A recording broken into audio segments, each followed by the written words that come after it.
Thank you very much, Mr. Chairman. Mr. Secretary, thank you for being here today and answering our questions. As a member from New York State, I've seen firsthand how states like mine with overly aggressive rush to green policies worked hand in hand with the Biden-era Department of Energy to advance their radical agenda, jeopardizing affordability, reliability, and price for ordinary Americans in the process. So, looking at the department's state energy offices, Mr. Secretary, what action is the department taking or planning to take to reset the direction of the DOE's state energy office funding to ensure that it better supports affordability, reliability, and technological neutrality? Congressman, I'll have to get back to you on that, on the state energy offices. I've been directly involved with talking to numerous governors about energy policy, but not directly through the state energy offices. I wish I was more informed on that. Okay, great, and we will follow up with you on that. And has DOE considered creating a funding category specifically for states seeking to expand dispatchable energy, modernize their grid baseload capacity, or preserve affordability rather than aggressively pursuing climate benchmarks? Well, our view on funding has not been so much state by state as project by project. But yes, as you said, projects that are going to deliver affordable energy and drive down energy costs and grow energy supplies, those are the kind of projects we're looking to support.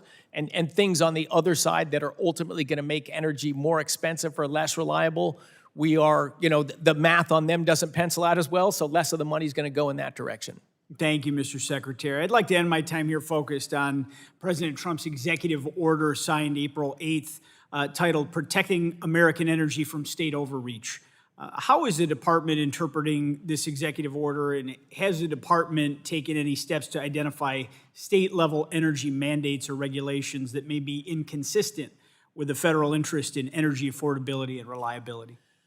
We are looking at that both through our legal team, and I should maybe not. I don't have too much to elaborate on that right there. But in your great state of New York, I should say, is an area I and others in our department have focused on because it affects the actions of New York have impacted not just New York and New Yorkers, but all of New England.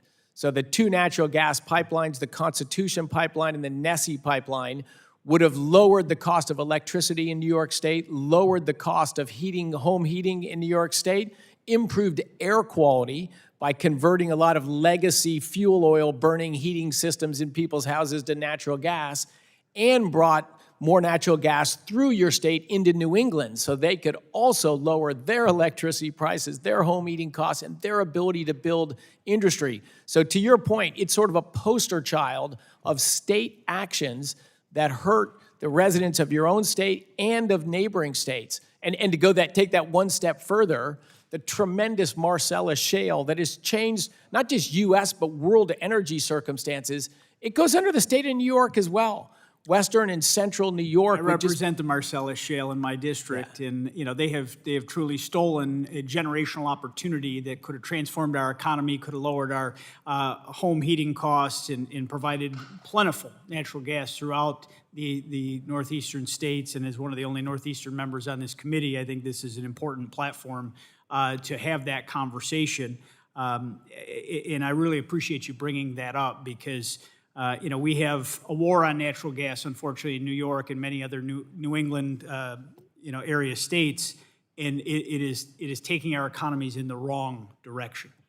I think your leadership here is so important. You represent that district, and to give it, you said a war on natural gas in your state. Well, what's New York's biggest source of electricity by far and away? Natural gas. Yes. And they passed a law saying you can't heat your home with natural gas. You have to heat it with electricity, which means instead of burning 1 unit of gas, you got to burn 2.5 units of gas at the power plant and then transport it via transmission lines and make home heating 3 times as expensive and burn twice as much gas to do it. That's not a war on natural gas, which is what New York relies on. That's just a war on common sense and a war on your citizens. Common sense is missing in the state of New York. I'd love to work with you on finding a plan and finding any federal interest where we can try to repower our shuttered coal power plants in the western end of our state into clean natural gas plants.